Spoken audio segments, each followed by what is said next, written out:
All right, hey everybody. So we are back in a new week, and this week is just a quick and easy review week for your test. Your test will be coming up on Wednesday. So Monday and Tuesday, we are just going to review the plot, the timeline, the characters, just so we all have a great general understanding of everything we need to know so that we can all completely be great and successful on the test. So we're going to jump right into it. I'm going to share my screen. All right, so long way down. As you all know, it is broken up into elevator floors. So we meet Will, Will's brother Sean dies, and we follow Will through this emotional journey down an elevator. And each floor of an elevator is each chapter of the book. And we start on floor 8 and we go all the way down to the lower lobby floor. So this is generally what we see from the text. So we have each floor, and each floor something super crazy and super specific happens. On the 8th floor, we have Will, completely distraught, super upset that his brother just died, and his mother is in the kitchen of their apartment, and she's drinking away her sorrows and her sadness, and she's itching her arms that are full of eczema because she never got the lotion that Sean went out to get for her before he died. So Will, again, is distraught, and he finds the gun in the crooked drawer of Sean's dresser. And he takes it and decides that, yes, he is going to seek revenge on a guy named Riggs. Riggs is said to be part of the Dark Sons. And the Dark Sons is a small gang about 9 blocks up from Will's apartment building. So Will is completely set that Riggs is the man. His name is Carlson Riggs, and he knows deep down that this is who killed Sean. So he is out for cold-blooded revenge because he has to follow those rules. And the 3 rules of their neighborhood is no crying, no snitching, and always seek revenge for your loved ones. So Will has been keeping those tears in. He's not telling anybody he thinks it's Riggs, but he's going for him because that's who he thinks it is. So he gets that gun, he gets on the elevator, clicks that lower lobby level, and sets off on his journey, right? And then we get to the 7th floor, and the doors open, and Will's like, okay. And a man enters, and he lets the man stand in the elevator, and he talks about the elevator rules, which is, you stand there, you look straight ahead, you don't talk to each other, and you mind your own business. Those are the elevator rules. But this man starts talking to Will, and Will is just trying to ignore him, doesn't want to talk to him, until he says, why do you got a gun? And Will has no idea how he knows he has a gun because it's tucked in the back of his pants. So how does this man know? Turns out that this is Uncle Buck. Uncle Buck is not blood related to Will, but he was Sean's father figure. So Will and Sean did not have their father in their life for very long. So like Sean raised Will and taught him the rules and the ways of their neighborhood, Uncle Buck raised Sean. So Uncle Buck was a really, really important character in Sean's life. And in turn, Will knew who he was, and he was important to Will too. But we know that Uncle Buck was said to have died from gun violence years ago. So Will is so confused. How is he on the elevator with him? Is he a ghost? Is he still alive? Did he never die? These are questions that we're asking as we read what actually happened to Uncle Buck. Because how is he on the elevator with Will if he was said to have died all those years ago? Now, as we read and go down each floor and meet each each character challenges Will in a different way. So Will is challenged on each floor. On the 7th floor, Uncle Buck challenges Will by telling him he can't do it. He basically just confronts Will bluntly and says, there's no way you can seek revenge. There's no way you can shoot your gun. You can't do it. And on each floor with each character, you'll notice that Will responds in a different way to these challenges. With Uncle Buck, Will responds by completely standing his ground, sticking to his guts, and he says, yes, I can. And Uncle Buck says, okay. And Uncle Buck steps to the back of the elevator, pulls out a cigarette, and starts smoking. Now, the smoke is also something really important to pay attention to as we go through the text. So as you're looking at the physical pages in the book, or if you have it on the PDF on Classroom, you'll see that the pages have some etched lines through it. Sometimes they get dark gray with the lines all through it. That grayness, those lines, that represents the smoke. So as the pages get darker, as the lines get heavier, the smoke is thickening.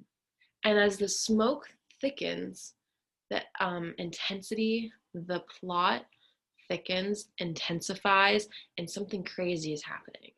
So if you notice, as Buck was challenging Will, it got a little darker. It didn't get very dark, but the pages darkened, the smoke thickened. So pay attention to how that smoke relates to the intensity of the plot. But Uncle Buck steps to the back, and then we hit the 6th floor. And on the 6th floor, a very attractive girl enters, and Will tries to play his cards right. He tries to do some quick lines to her, try to get her number. But we find out that this is actually Will's childhood best friend, Danny. And he doesn't recognize her because she died when she was 8 years old. And she had actually aged to 15, the same age as Will, as she stepped on the elevator. We know that Danny and Will were playing on the playground when gunshots rang out and a stray bullet struck Danny, and she died on the playground right in front of Will's eyes.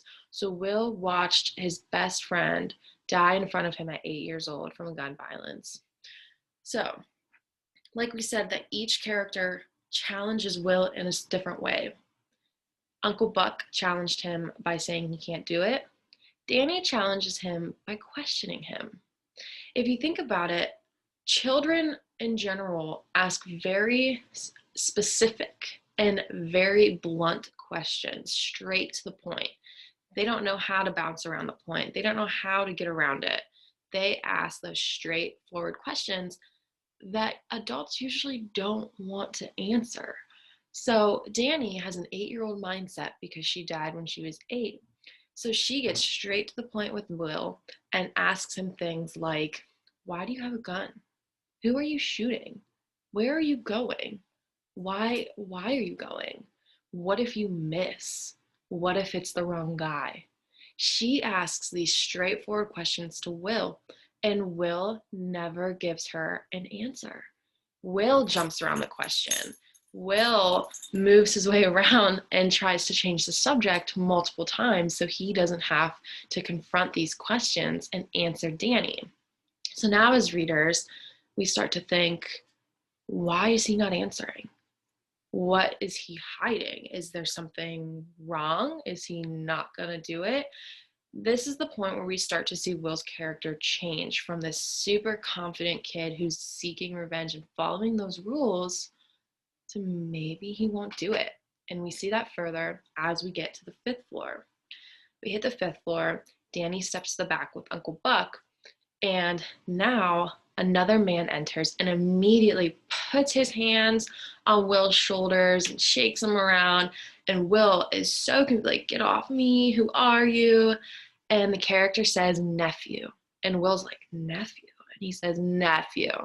And he realizes this is his Uncle Mark. Uncle Mark was Will's father's brother. So his dad's side uncle.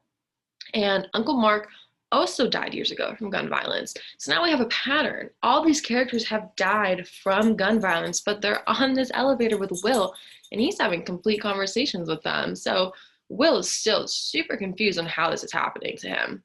But Uncle Mark enters, and we get Uncle Mark's backstory.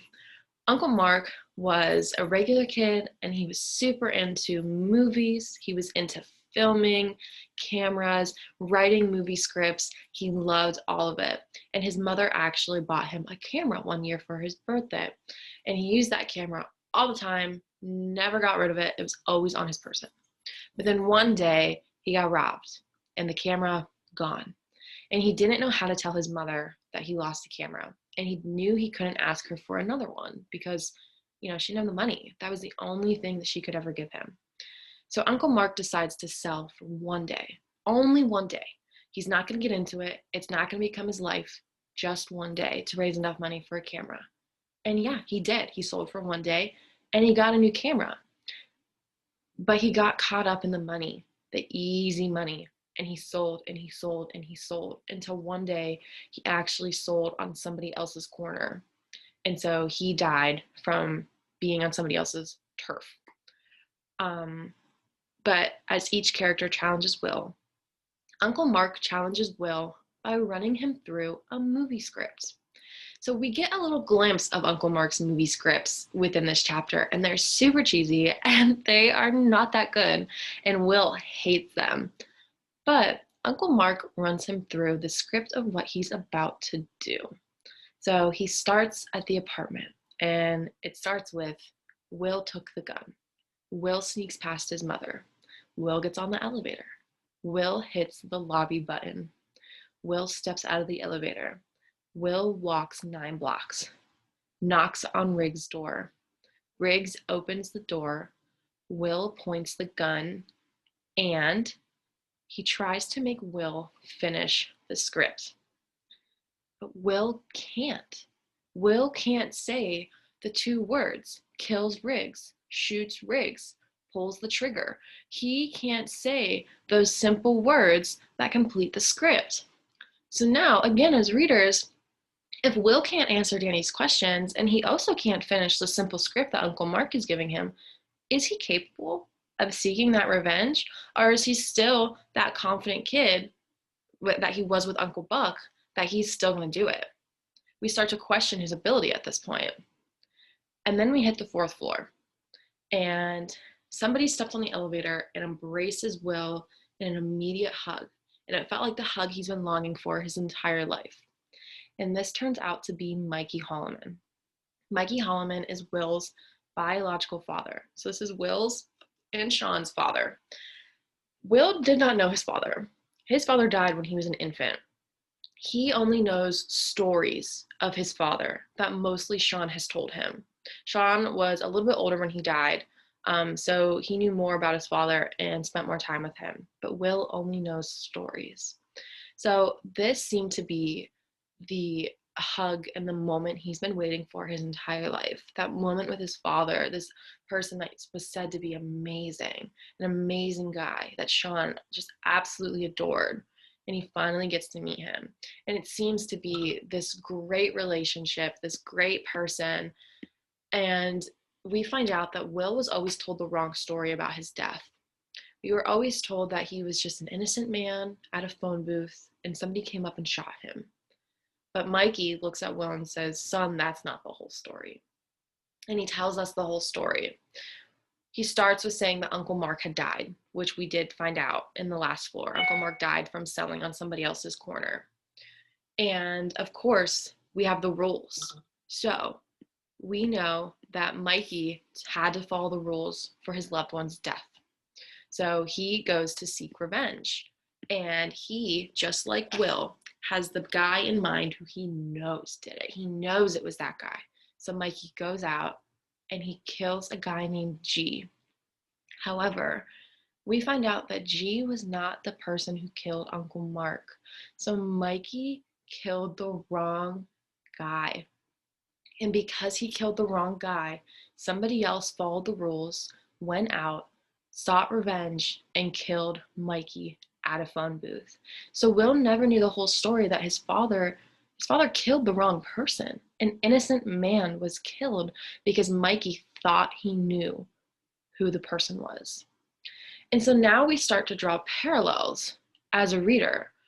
We have Will and Sean, who are brothers. We have Mikey and Mark, who are brothers. Mark has died, so Mikey followed the rules to seek revenge for his brother's death. And Mikey thought he knew who the person was, but killed the wrong person. And then we have Will and Sean. Sean has died. So Will is following the rules seeking revenge for his loved one's death, thinks he knows who the person is and he's going to kill them. But what if it's just like Mikey, the story repeating, and he's killing the wrong person? So now, as a reader, we're getting all these different information from different characters, and we start to wonder maybe it is the wrong person. Where's Will's evidence other than that he's part of the Dark Sons? He doesn't have any. So we start to question, is this even the right guy? Is Riggs the guy? And at the very end of this floor, Mikey actually takes the gun out of the back of Will's pants and holds it to his head. And this freaks Will out. This father figure who is supposed to keep him safe, protect him, hold him, love him, is holding a gun to his head. And Will bawls his eyes out crying, and he actually pees his pants. This is how Mikey challenges Will. He holds that gun to his head and says, "How does it feel? How do you feel? Do you feel safe? Am I going to shoot you?" And he threatens him with the gun. So we have Uncle Buck, who said he can't do it, Danny, who questions him, Uncle Mark, who runs him through a script, and now we have Mikey, who's holding a gun to his head and showing him the reality of what it's like to shoot somebody and hold a gun to somebody. And it scares Will. And then Mikey steps to the back, and we hit the third floor. And a guy enters the elevator, stares straight ahead, and doesn't say a thing to anybody. So Will thinks this is a completely real person. This guy isn't a ghost. So maybe he's not completely insane. But then we find out he is a ghost. And this is Frick. And Frick has also died from gun violence. We find out how all of these characters connect through Frick. Frick was trying to be part of the Dark Sons. So he was doing his initiation to get into the gang. The initiation is robbing somebody, robbing a store, killing somebody, or getting a little burn mark under your eye after you've finished it. So they told Frick his initiation was to go out and rob Uncle Buck, because Uncle Buck was the flashy guy, always had nice chains, always had nice clothes, nice shoes. So they're like, you know what? Rob Uncle Buck. Show us that you're tough. So Frick went out to rob Uncle Buck to get into the Dark Sons. And when he went up to Uncle Buck to rob him, Uncle Buck laughed in his face and was just like, "You are not robbing me. That's not going to happen. Go away." And so Frick was so embarrassed. So embarrassed. He was like, "How could somebody say that to me? I'm literally holding a knife to him." And he's like, "Get out of my face." So Frick actually decides to pull his gun on Uncle Buck, and he shoots Uncle Buck. So Uncle Buck has died because Frick killed him. So we know that Uncle Buck has died and Frick has killed him. Well, who was Uncle Buck a father figure to? Sean. Sean's father figure was Uncle Buck.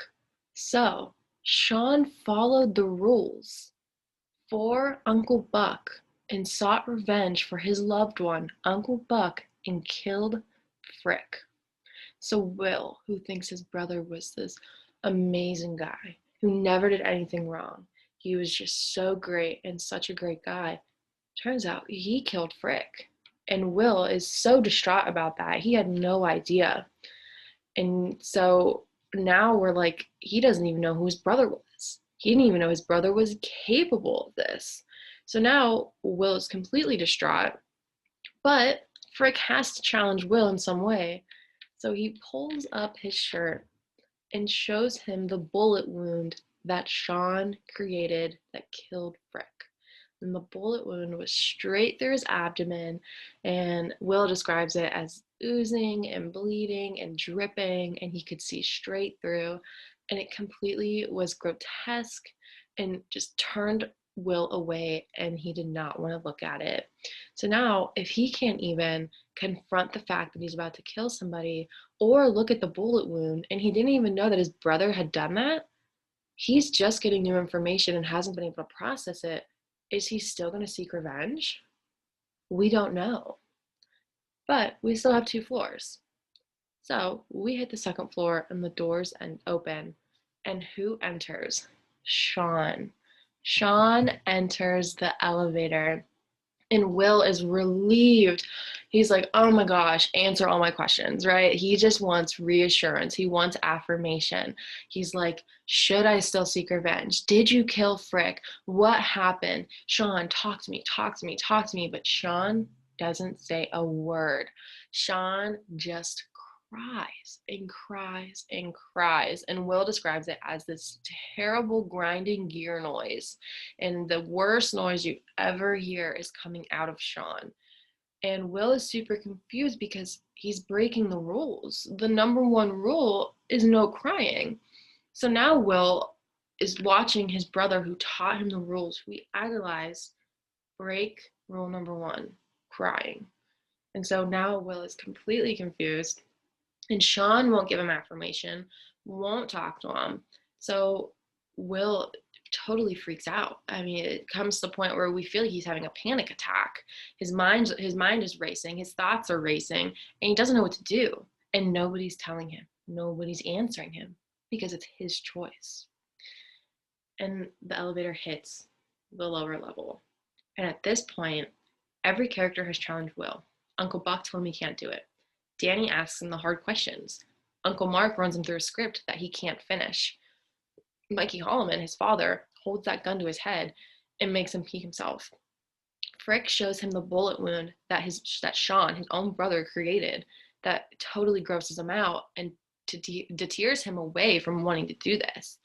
And Sean cries.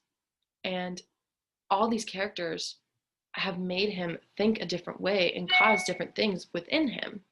So at this point, we have Will has peed himself, has gun hold to his head, he's cried, he's been yelled at, he's been hugged, he's been reunited, and he's at the lobby. And the doors open. And all the gun violence past victims step out of the elevator and they turn back. And Will is still standing in the elevator.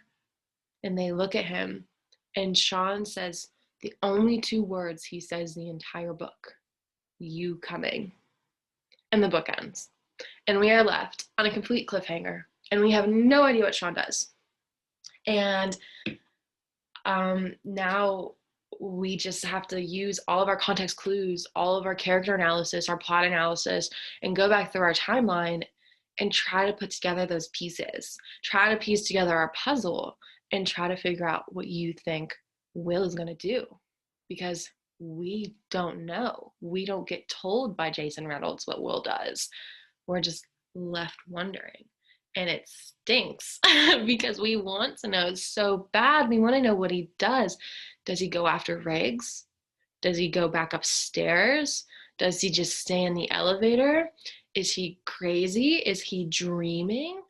Did Sean ever even die? Is the whole thing a dream? We don't know.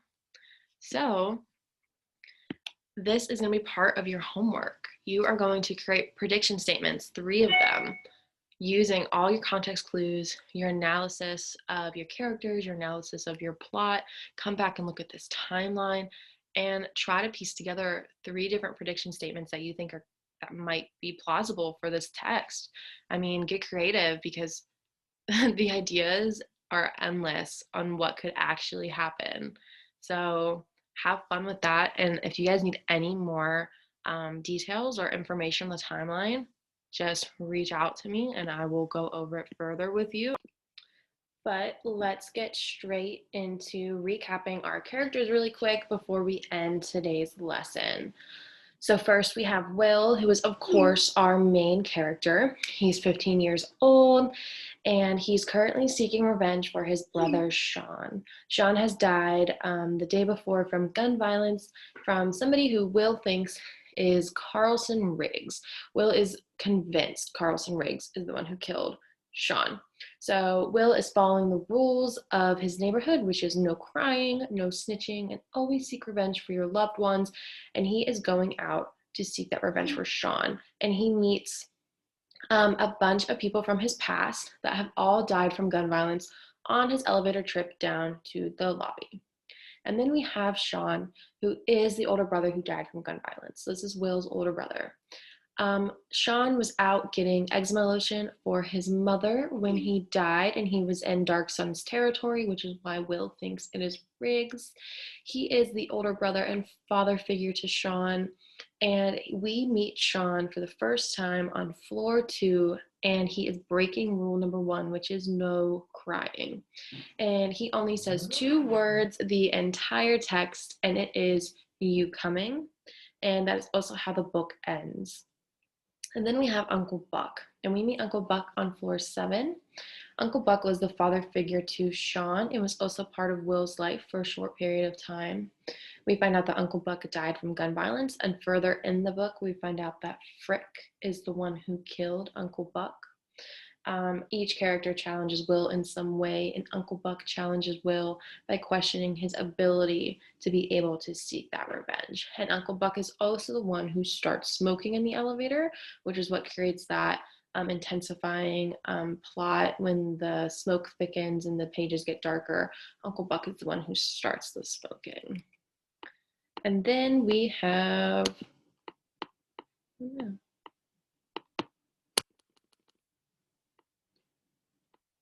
sorry, my slideshow went crazy.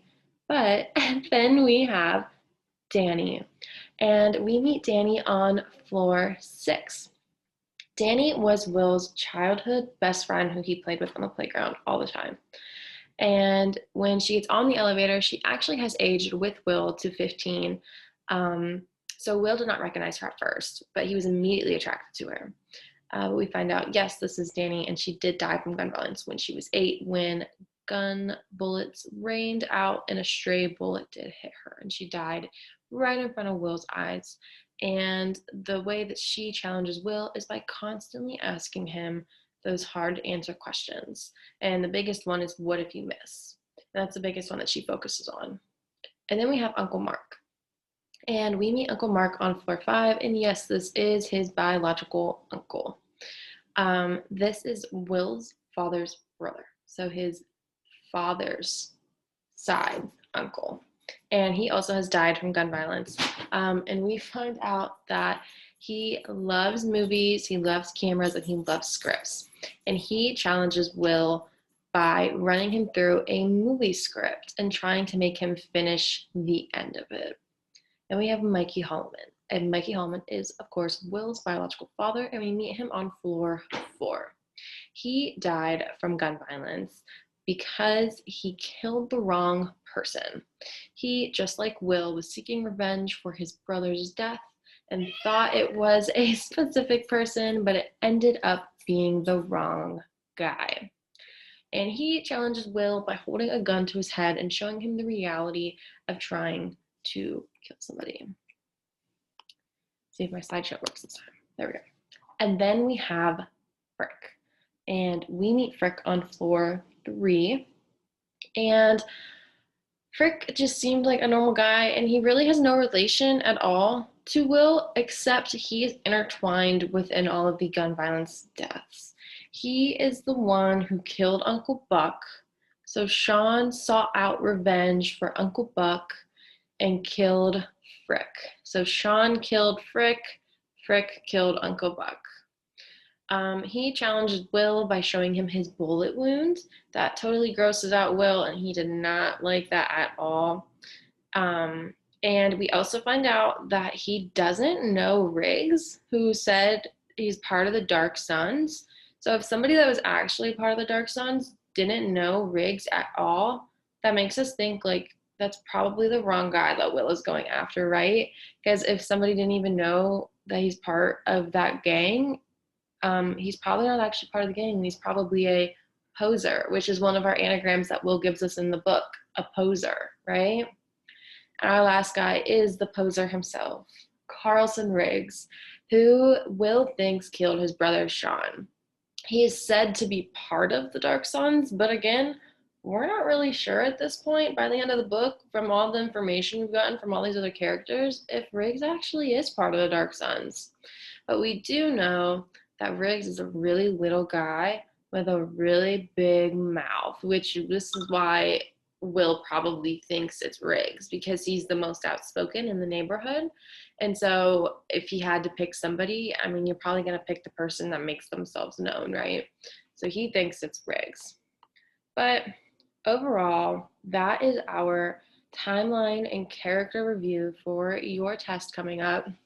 Again, if any of you have any questions on the timeline, we started from that top floor with Will and went all the way down, met all those different characters along the way from gun violence past, and ended up in that lobby floor.